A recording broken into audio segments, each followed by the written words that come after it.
बाहर में हमने देखा खुद कुछ धमाका हुआ, ईरानी मीडिया बिल्कुल उस पर खामोश रहा, दुनिया इंटरनेशनल मीडिया उस पर खामोश रहा, कुछ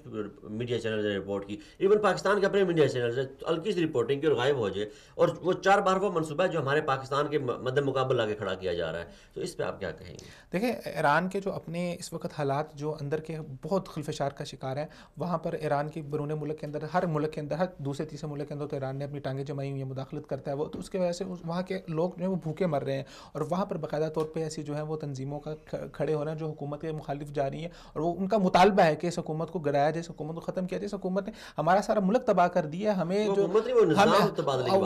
हमें नहीं कि वो कह रहे हैं कि ये दीमक है, ये दीमक है जो ईरान को चूसती जा रही है। वहाँ पे गुर्बत की आप शरह देख लें किस तरह बढ़ रही है, बेरोजगारी की शरह दिन ब दिन बढ़ रही है। वहाँ पर जब इस तरह के मसाइल होते हैं, फिर इस तरह की तंजीमें जो है वो अमल में आती हैं। जो स्ट्रेटजिक पॉलिसी मेकर हैं, अहमद हसन कुछ उनका नाम है इस तरह से, उन्होंने कहा जी कि हमने